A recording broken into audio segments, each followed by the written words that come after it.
wala in sa'altahum man khalaqas samawati wal ard la yaqulunna Allah, kata Allah ya. Jika sekiranya kamu tanya orang-orang kafir Quraisy itu, siapa yang menjadikan langit dan bumi, nescaya mereka akan menjawab Allah. Kalau tak percaya kalau pendengar, tanyalah orang di luar tu, yang kafir-kafir. Tanya si Acong tu, Acong siapa jadi ini langit, siapa bikin ini bumi, siapa kasih turun itu hujan? Apa jawab dia? Tuhan Allah bikinlah, katanya. Lu mengong, katanya.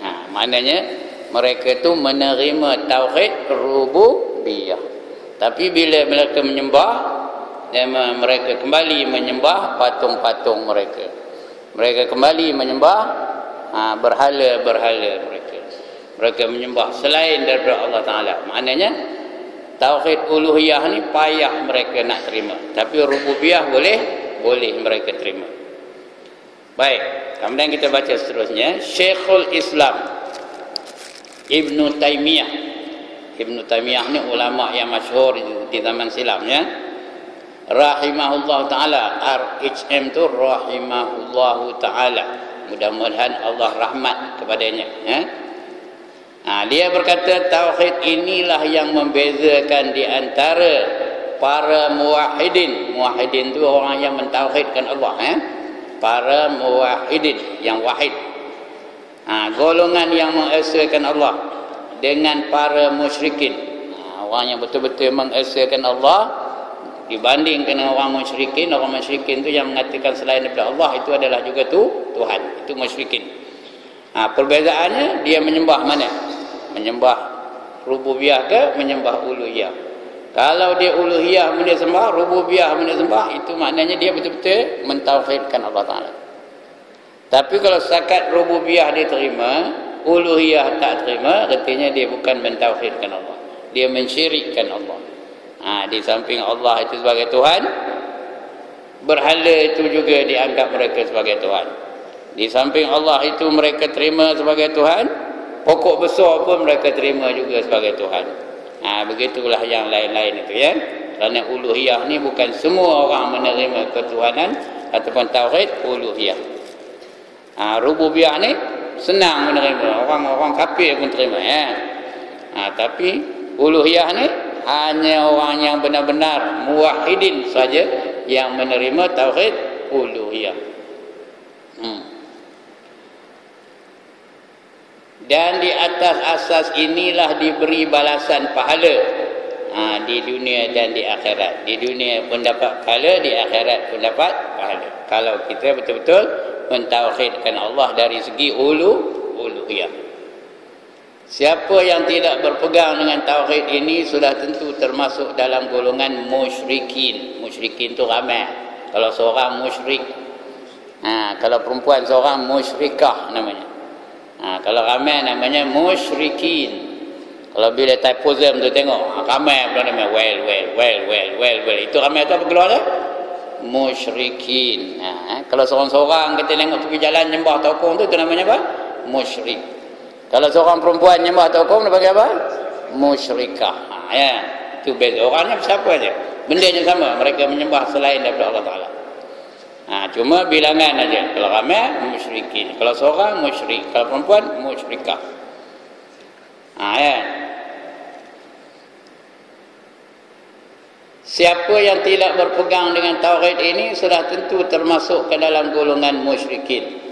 Berdasarkan tauhid bahagian ini artinya tauhid uluhiyah ya. Kita membicarakan tauhid uluhiyah. Berdasarkan tauhid bahagian ini jugalah diutuskan para rasul. Diutuskan para rasul. Dan diturunkan kitab kepada mereka. Diutuskan rasul, didatangkan kitab kepada mereka. Ya, Nabi Muhammad didatangkan kitab Al-Quran Karim. Nabi Isa didatangkan kitab Injil. Nabi Musa didatangkan kitab Taurah. Ya. Nabi Daud didatangkan kitab siapa? Zabur ya. Itu nama-nama kitabnya. Ada juga nabi-nabi dan rasul-rasul didatangkan kitab tapi tak ada jenama, tidak bernama. Itu dipanggil sebagai suhuf, risalah. Seperti Nabi Syekh, ya, Nabi Nuh, kalau Nuh tak ada. Nabi Ibrahim, Nabi Musa, selain daripada Taurat itu diberi juga risalah. Ada 100 buah risalah semuanya. Setengah kitab kata 110. Kalau 110 campur yang 4 ada jenama tu berapa semuanya? Ya Allah, kata matematik dapat berapa? 110 campur 4 berapa? 114. Kalau 100 campur 4 berapa? 104. Ikut apa dia yang perbezaan tu hanya yang turun kepada Nabi Nabi Syekh ada yang mengatakan 50, ada yang turunnya mengatakan 40. Kalau kita ambil 40 jumlah semuanya 100. Kalau kita ambil yang 50 jumlah semuanya 110.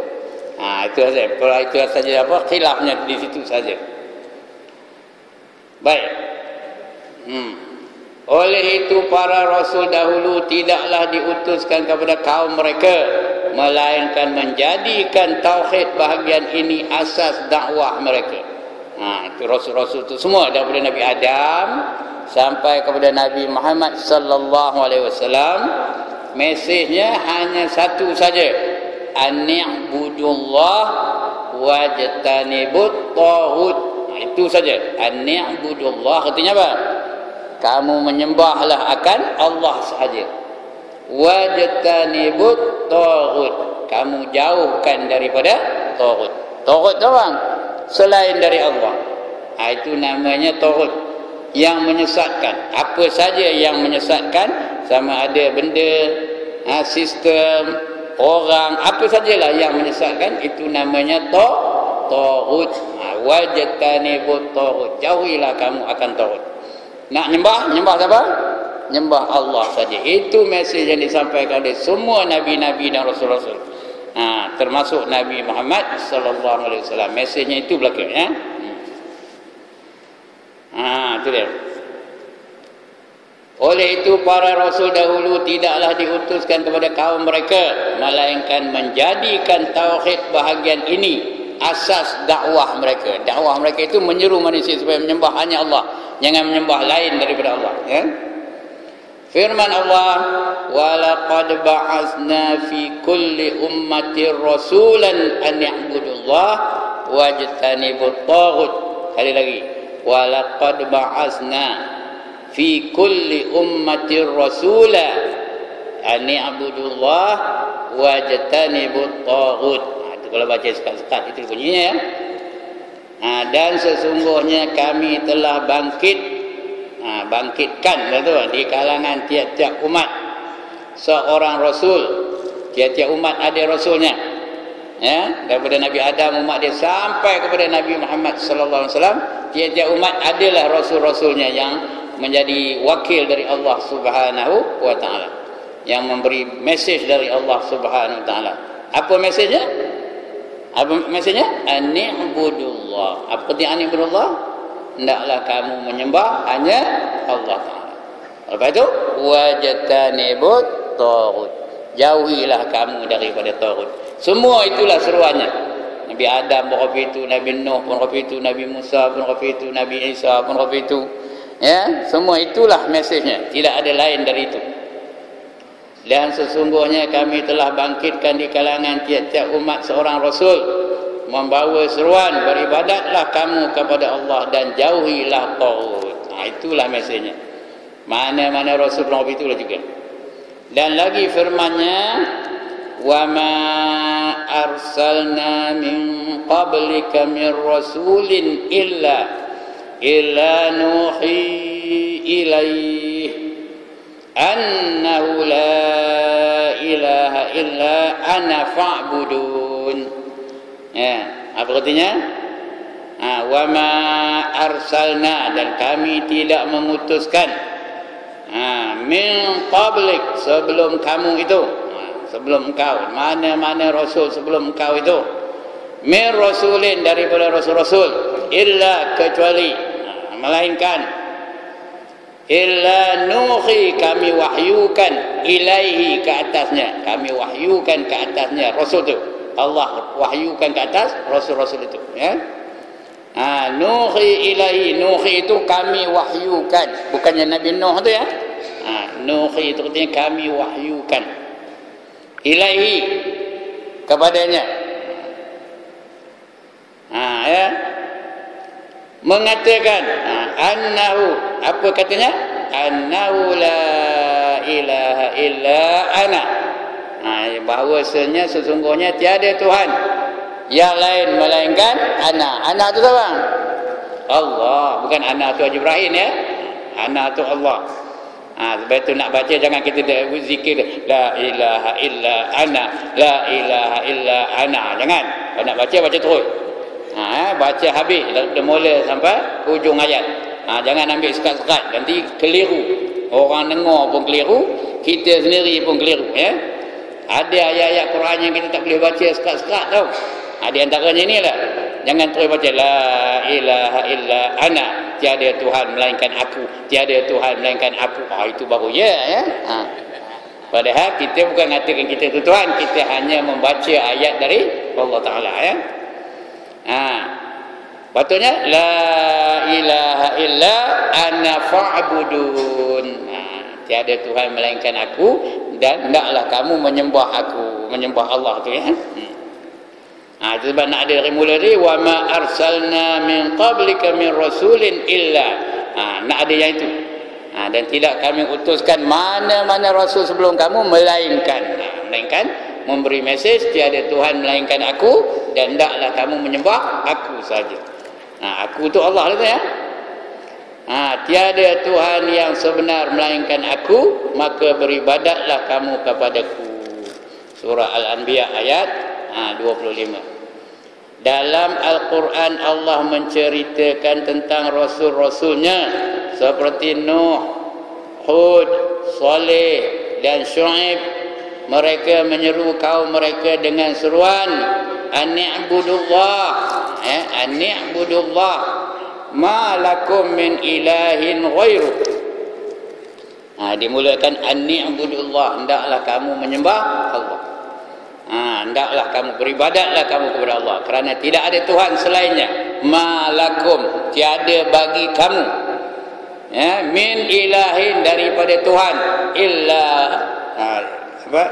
min ilahin ghairu, tidak ada Tuhan melainkan dia. Yang lain daripada Allah tak ada, bukan Tuhan. Tok Pekong bukan Tuhan, gajah bukan Tuhan, lagi lembu bukan Tuhan, lagi matahari bukan Tuhan, apa lagi Tuhan? Apa tadi? Kerai bukan Tuhan, beruk bukan Tuhan, lotong bukan Tuhan. Tahu kalau lotong mana? Yang Tuhan hanya Allah Taala. Ikan bukan Tuhan, ikan bocat bukan Tuhan. Tahu nama apa ikan bocat? Tak tahu lah tu. Ikan bocat tahu? Yang muda-muda dia tahu ikan bocat, tak tahu? Ya Allah, tak tahu nama ikan bocat. Ikan badar tahu ikan badar? Udah tak tahu, besar lagi. Itu duduk Perak ni nak kena pandai cakap Perak. Buat satu kelas tu Haji Mazin. Cerita Perak aja, slang Perak. Perkataan-perkataan yang dia tak faham, macam siut, intu, tak faham dia tahu ya. Yang disembah hanya Allah Taala saja. Yang lain tu bukan Allah. Jadi Nabi Nuh, Nabi Hud, Nabi Saleh, Nabi Syuaib, mereka menyeru kaum mereka dengan seruan an-ni'budullah ma lakum min ilahin ghairu. Maksudnya beribadatlah kamu, artinya menyembahlah kamu kepada Allah kerana tidak ada Tuhan selainnya. There is no other God, the only God is Allah. Allah saja, yang lain semua bukan Tuhan ya.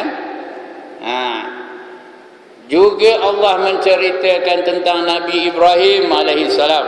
Nabi Ibrahim yang dipanggil Khalilullah. Khalilullah itu juga artinya kekasih Allah.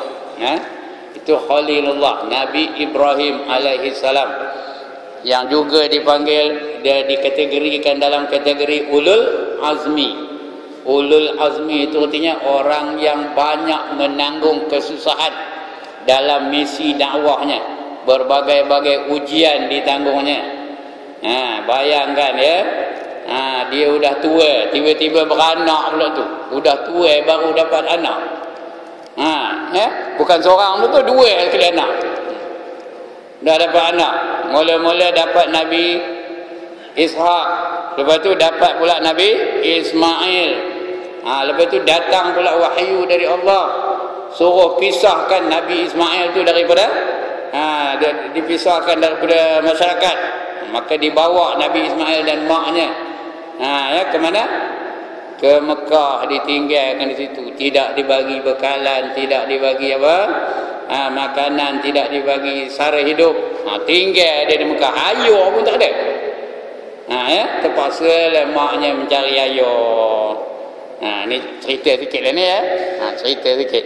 Maknya terpaksa mencari air, berambat daripada Bukit Safa sampai ke Bukit Marwah untuk mencari air untuk anaknya Nabi Ismail tu yang telah teroyak tu. Udah ngobak, tahu ngobak? Wah, nak minum. Cakap tak reti baru lahir. Dia mencari daripada Safa ke Marwah, balik ke Safa, balik ke Marwah sampai 7 kali. Tak juga jumpa air. Dia pun pergi dekat dengan anaknya Nabi Ismail, tengok-tengok rupanya di kaki Nabi Ismail tu tumitnya ngentak-ngentak tanah, keluar air dari bumi di situ. Air keluar dari situ. Dia pun kepung air tu. Dia antara ngepung tu apa katanya? Zamzamu, zamzamu, zamzamu. Apa katanya? Berkumpul kamu wahai air, berkumpul kamu wahai air katanya. Itu sebagai air tu panggilnya apa? Air apa keluarnya? Air Zamzam. Itu dia. Sampailah besar Nabi Ibrahim. Nabi Ibrahim pula. Nabi Ismail tu sampailah besar Udah jadi remaja, udah jadi teenager, baru Nabi Ibrahim berjumpa dengan dia. Punyalah sayang, dipeluk ciumnya, jangan cakap lah Udah lepas tu malam tu bermimpi pula. Apa mimpinya? Nyuruh nyembelih anaknya sendiri. Ya Allah, kalau kita kalau itu lalu kan, nyuruh nyembelih anaknya tu. Baru jumpa tu, anaknya pula tu menerima je perintah Allah tu. Kalau itu perintah Allah, jalankanlah, kata Nabi Ismail. Ikmal ma tu'mar. Perbuatlah apa yang diperintahkan kepada kamu. Satajiduni insyaallahu minas sabirin, kata Nabi Ismail dengan abu budayanya. Buatlah apa yang diperintahkan kepada kamu oleh Allah, nescaya kamu akan lihat aku ni, akan dapati aku ni dari golongan orang-orang yang sabar. Kata Nabi Ismail, suruh buat, suruh lakukan juga. Sembelihlah. Kalau kita jadi Nabi Ismail agak macam mana agak? Tuan-tuan, baru berjumpa tu 2 hari 3 hari, hari yang keempat tu boleh nak apa? Aku semalam mimpi Allah nyuruh aku nyembelih kamu. Kita Nabi Ismail macam mana agaknya? Oh, kamu tinggalkan aku masa kecil, tak kamu bagi makan, tak kamu sara hidup aku, kamu biarkan aku bersorangan, makan minum apa kamu tak peduli. Tiba-tiba kamu datang pada aku, jumpa sehari 2 udah nak nyembelih aku. Ini dah. Itu kalau saya lah, tuan-tuan tak lah Tapi Nabi Ismail sabar. Sabar menghadapi, itu namanya Nabi yang paling sabar sabar menghadapi ujian dari Allah Subhanahu Wa Taala.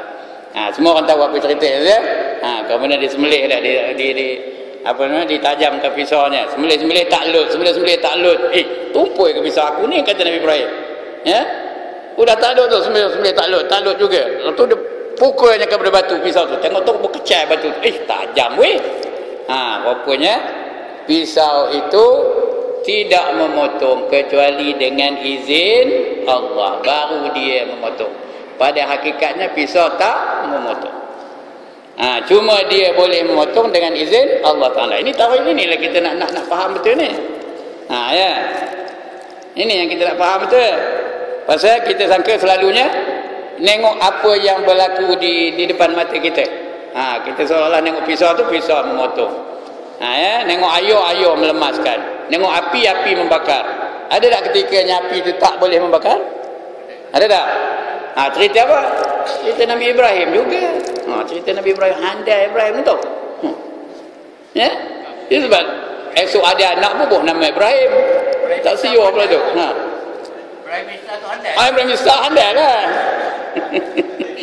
Itu melawak je, bukan nak muji diri ni lain kali. Ada orang jumpa saya tau. Saya baru dapat anak ustaz, tolonglah bagi nama yang sesuai untuk dia. Saya suruh namakan anak lelaki perempuan, lelaki kena. Saya suruh nama dia Ibrahim Istah, tanda pula. Itu melawak je tu Begitulah Nabi Ibrahim tu. pada suatu hari, masa itu raja yang memerintah namanya Namrud. Itu gelaran pangkat tu bukan nama dia tu, nama jawatan tu namanya Namrud. Macam Firaun juga, bukan namanya Firaun, jawatannya itu Firaun. Jadi pada satu hari Namrud tu meninggalkan bandar di situ, bandar dia yang dia duduk tu lah, pergi ke tepi laut. Kenapa? Kerana cuaca sangat panas, dia nak menyejukkan badannya, pergilah dia ke tepi laut dengan bala tenteranya dan orang-orang ni pun yang kroni-kroninya, pergilah sekali ke tepi laut. Tinggallah Nabi Ibrahim saja di bandar itu, jadi Nabi Ibrahim pun tengok siapa tak ada, masuk dalam kuil tu pun dipecah-pecahnya patung-patung tu. Habis dia ambilnya kapak tu, dikepak-kepaknya patung tu, kepala dipecahnya, tangan diputihkannya, dia ketuk-ketuknya, tapi ditinggalkannya satu patung yang besar sekali tu, tak diusiknya. Lepas dia mengajarkan tu, disangkutkannya kapak besar tu di leher patung yang paling besar tu. Bila balik aja Namrud daripada pesta laut tadi tahu, pesta laut lumut tahu. Bila balik aja daripada pesta laut lumut, dia pun pergi balik ke kuil tu, nak sujud syukur rasanya. Tengok masuk dalam kuil tu, tengoknya apa? Patung-patungnya, Tuhan-Tuhannya dah habis kepak-kepak kepalanya, dah habis hancur dikeroja di Nabi Ibrahim. Dia pun syak, ini tentu Ibrahim punya keroja ni kata. Dia pun titahkan kepada tenteranya, panggil Ibrahim sini, aku nak jumpa dia kata. Mereka pun tangkap Ibrahim, bawa masuk ke dalam istana Namrud. Lepas tu ditanya, wahai Ibrahim, siapa yang memecahkan patung-patung Tuhan-Tuhan kami di sini ni? Kata dia, Namrud nanya kepada Nabi Ibrahim. Apa jawab Ibrahim? Kamu tanyalah patung yang besar tu, kan ada kapak di lehernya. Jawab Namrud, kamu ni bingung ke? Mana patung tu boleh berjalan, nak mecah-mecah, nak ngepak-ngepakkan patung yang lain. Lagipun dia bukannya apa, dia mana-mana boleh bercakap, macam mana dia nak nyawak kamu tanya dia, kata. Apa jawab Nabi Ibrahim? Kalau dah kamu tahu dia apa tak lalu, yang kamu nyembah dia tu ngapa? Tak kebingung namanya. Nyembah sesuatu yang apa tak lalu, berjalan tak lalu, bercakap tak lalu. Udah kamu tahu apa yang kamu sembah, dia ngapa kata? Terduduk Namrud, celaka betul Ibrahim ni, tak guna langsung kata. Tapi dia raja, dia berkuasa, kalau dia kata salah, salah lah. Kalau dia kata betul, betul lah. Walaupun benda tu betul, dia kata salah, salah lah. Kerana raja, dia menentukan segala-galanya. Maka Ibrahim pun dihukum supaya dibakar hidup-hidup. Jadi dicampakkan Ibrahim dalam api, dibuat api besar, unggun besar masjid ni. Lepas tu dicampakkan Nabi Ibrahim ke dalamnya. Orang ingat rentunglah Nabi Ibrahim tu, tapi rupanya Allah selamatkan dia. Allah perintahkan api itu supaya menjadi sejuk. Qulna ya nar kuni bardan wa salaman ala Ibrahim. Allah sebut dalam Quran, Qulna ya nar kuni bardan wa salaman ala Ibrahim. Berkata kami, wahai api, jadi kamu sejuk dan selamatkan ke atas Ibrahim. Allah perintahkan api itu jadi sejuk dan menyelamatkan Nabi Ibrahim. Bila padam api itu, dia mengingat dah rentunglah Nabi Ibrahim. Rupanya Nabi Ibrahim nyongin je dalam. Tahu nyongin? Nyongin aja dia. Nyongin juga. Itu Nabi Ibrahim betul tu. Nyongin aja dalam tu. Tak ada apa pun cacatnya. Baju pun tak ada comot. Kerana Allah tetapkan api itu menjadi sejuk. Jadi tuan-tuan, itu jampi api tau. Jampi api itu dia ayat. Qulna ya narukuni bardan wa salaman ala Ibrahim. Siapa kena api baca itu, insya-Allah. Tak ada lah mudarat lukanya. Melacih pun tak ada mudarat kan. Qulna ya nar kuni bardan wa salaman ala Ibrahim. Siapa nak nerai lepas ini buatlah. Itu api besar-besar Lepas tu baca qulna ya narukuni bardan wa salaman ala Ibrahim. Itu masuk dalam. Tengok macam siapa nak nerang lepas ni boleh lah. Tapi sebelum terang akidahnya mesti nak akidah macam akidah Nabi Ibrahim. Akhlaknya mesti nak macam akhlak Nabi Ibrahim. Ibadahnya mesti nak ibadah macam Nabi Ibrahim. Munkaloidah, tahu ke munkaloidah? Munkaloidah masuknya orang, keluarnya orang. Jangan jadi betul ya. Ini cerita Nabi Ibrahim. Itu sebab dia digelar Khalilullah. Khalilullah dan juga salah seorang daripada ulul azmi ya. Baik, kita baca balik. Ini cerita merapik banyak ya. Panjang benar pula ceritanya. Allah menceritakan tentang rasul-rasulnya seperti Nuh. Nabi Nuh ni lagi hebat ya. Hud, Saleh dan Syuaib. Maka menyeru kaum mereka dengan seruan an-i'budullah. Mereka ni menyeru ya. Semua Nabi ni menyeru kaum dia. An-i'budullah. Ma lakum min ilahin ghairu. Maksudnya beribadahlah kamu kepada Allah kerana tidak ada Tuhan selainnya. Yang lain tu semua bukan Tuhan. Tuhan hanyalah Allah Ta'ala saja. Yang lain tu semua bukan. Walaupun ada yang mengaku Tuhan tapi bukan Tuhan. Lebih-lebih lagi orang. Orang mana ada jadi Tuhan? Ada kan? Ada orang jadi Tuhan? Ada ke tak ada? Ada. Ayah Pin jadi Tuhan langit. Itu Tuhan langit ya. Lumpuh kata dia. Minari sudah lumpuh kata dia. Ada pula Tuhan lumpuh. Ya, nampak dia tugas. Nampak ke kepalsuan manusia hari ini? Dia mengaku jadi Tuhan tapi boleh lumpuh pula. Mana ada Tuhan boleh kena penyakit? Ya. Begitulah. Juga Allah menceritakan tentang Nabi Ibrahim. Nabi Ibrahim tadi ya. Ia berkata kepada kaumnya, inni wajjahtu wajhiya lillazi fataras samawati wal ard hanifan wa ma ana minal musyrikin. Ini ayat Quran ya.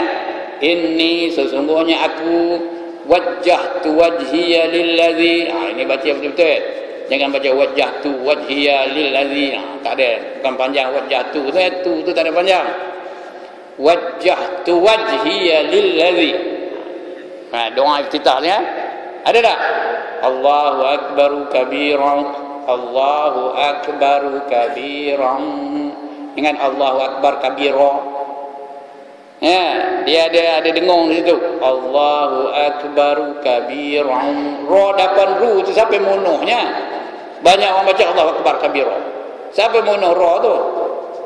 Allahu akbaru kabiran walhamdulillahi katsira. Kalau berhenti tarik nafas lain ya. Lagi apa? Allahu akbaru kabiran walhamdulillahi katsira wa subhanallahi bukratan wa asila. Ya. Lagi? Wajjahtu wajhiya lillazi. Jangan wajjahtu wajhiya lillazi, tak betul tu. Wajjahtu wajhiya lillazi fataras samawati wal ard.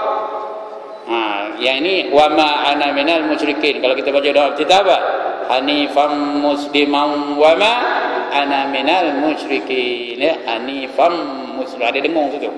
Hanifam musliman wa ma limau mau wa ma ana minal musyrikin. Jangan baca wa ma ana minal muslimin. Dia menafikan dia itu orang muslim.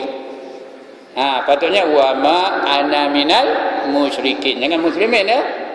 Ujung tu baru muslimin. Wa ana minal muslimin. Ya, la syarika lahu wa bidzalika umirtu wa ana minal muslimin. Nak betul ni ya. Nak faham maknanya, kalau dak itu yang boleh keliru tu. Boleh dibaca wa ma ana minal musyrikin kata. Ya. Itu betul tu, wa ma ana minal musyrikin. Kadang-kadang wa ma ana minal muslimin katanya. Betul? Inna salati wa nusuki wa mahyaya wa mamati. Itu pun nak betul baca tu tau. Wa mahyaya wa mamati. Ada dua ya tu. satu dua harkat, satu harkat aja. Wa mahyaya wa mamati. Jangan wa mahyaya wa mamati. Ada tak orang baca bunyi tu? Banyak. One more time. Ada tak orang baca wa mahyaya wa mamati? Ada tak? One more time. Ada tak?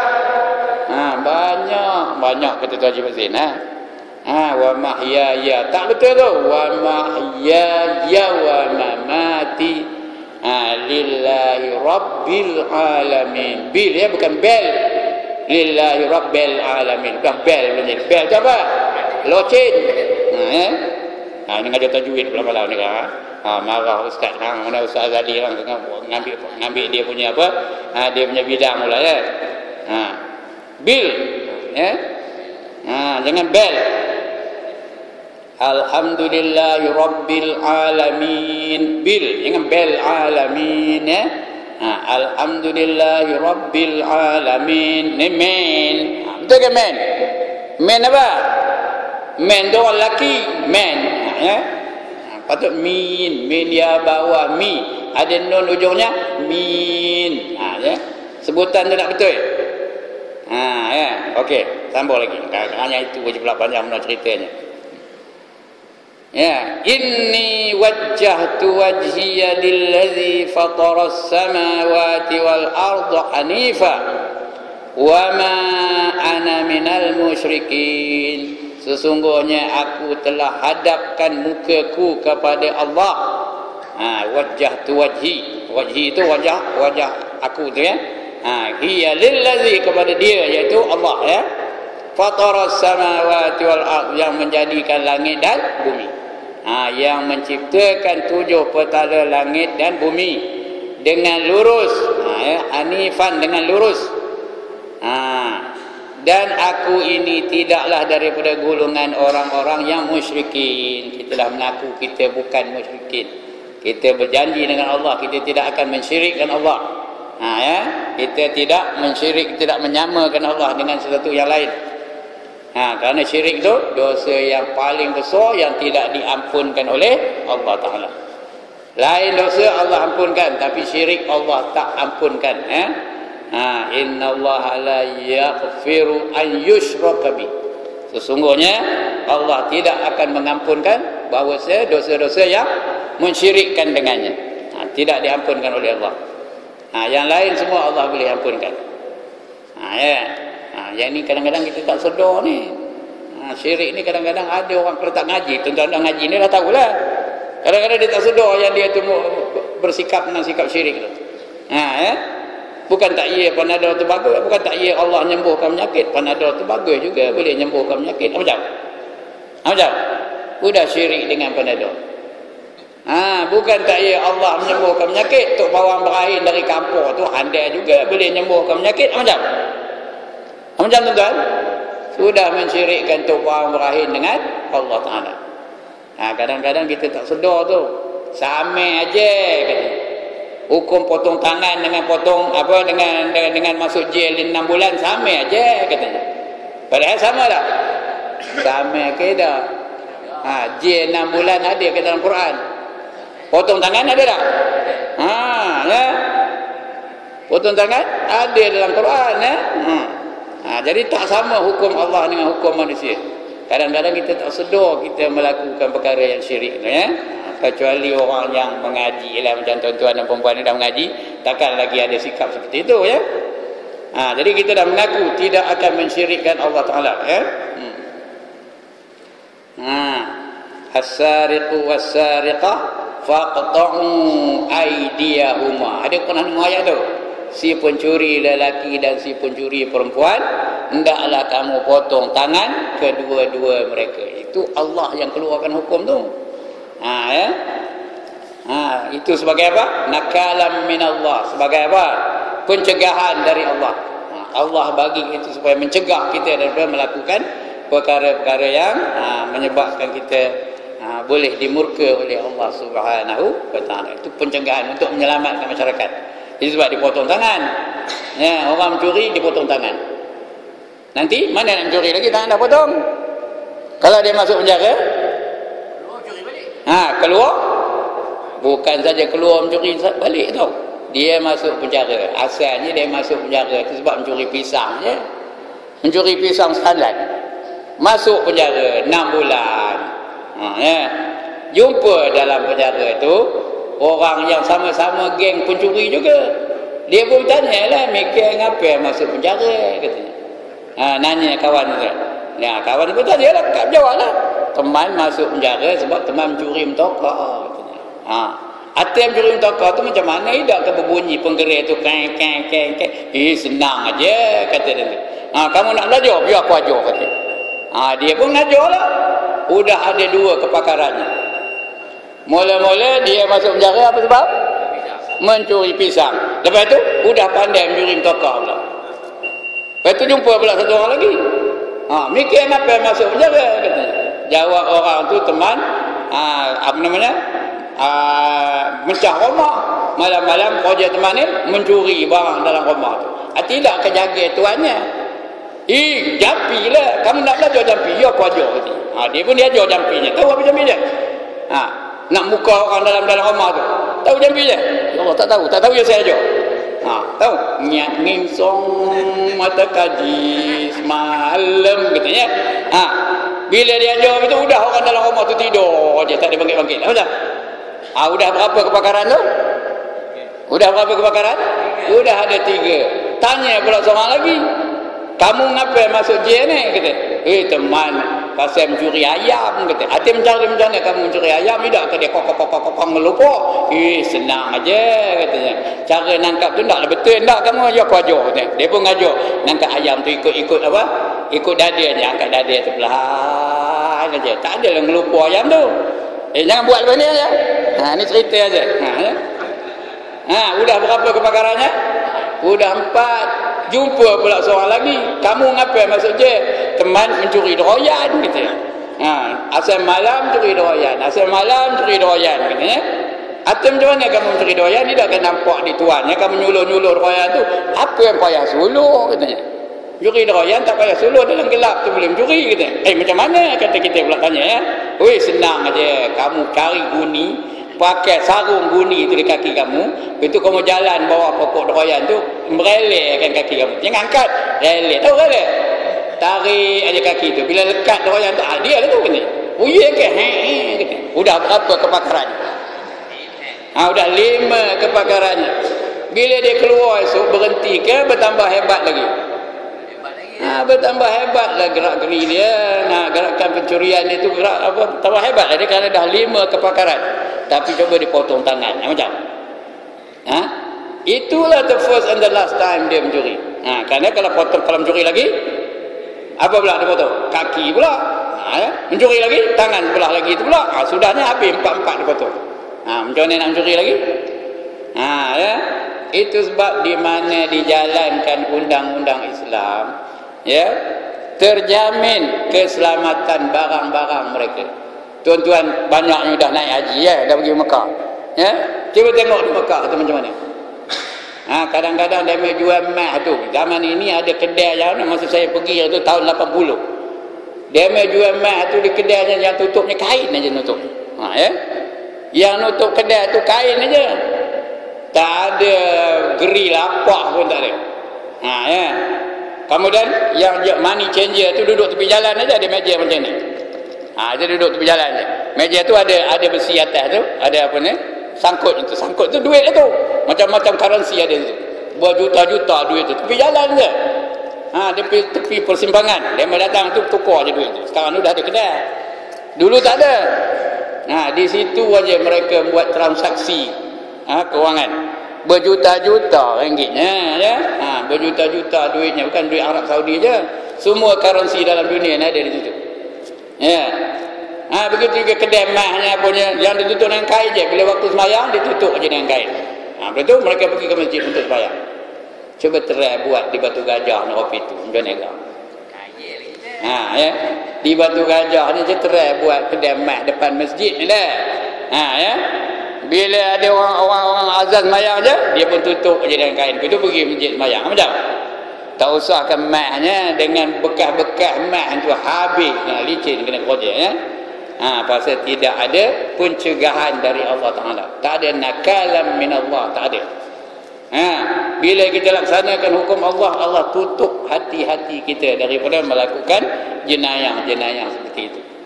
Sebab itu bila hukum rejam dijalankan zaman Rasul, 2 orang aja yang kena rejam. Berapa tahun Rasulullah memerintah di Mekah dan Madinah? 2 orang aja yang kena rejam. Yang potong tangan berapa orang? Dalam setahun seorang 2 pun payah, ya. Begitulah kelebihan undang-undang Islam dibandingkan dengan undang-undang ciptaan manusia, ya. Kalau kita mengatakan sama je ciptaan manusia dengan undang-undang Allah, itu syirik yang dia tak sedar. Itu namanya syirik yang dia tak sedar. Syirik khafi namanya. Syirik yang tersembunyi, kecuali dia tahu, kecuali dia belajar, kecuali dia sedar. Kalau tidak, apabila dia akan melakukan syirik itu. Baik. Apabila tauhid merupakan hakikat agama Islam, 2 kalimah syahadah pula merupakan rukun pertama bagi Islam. Ya. Itu sebab dia rukun pertama mengucap 2 kalimah syahadah. Apa dia? Asyhadu an la ilaha illallah wa asyhadu anna Muhammadar Rasulullah. Ya, ini pun nak kursus ni tuan-tuan, ya. Bukan boleh dengar lepas tu sekarang buat itu kadang-kadang tak tahu mengapa, ya. Saya ni tuan-tuan banyak benar dah jadi saksi nikah tau. Nikah tidak tapi jadi saksi aja. Banyak benar pemuda-pemuda yang nak kahwin tu, ngucap pun tak reti, macam-macam bunyi, hasyadulah, syahadulah, asyadulah, macam-macam bunyi, ya. Pasal dia memang tak ada kursus. Sebab tu lain kali mana orang muda nak kahwin ni kursus dulu tau. Nak kahwin ke dah? Sudah kahwin ke belum? Kursus dulu macam mana nak mengucap 2 kalimah syahadah. Asyhadu an la ilaha illallah wa asyhadu anna Muhammadar Rasulullah, ya.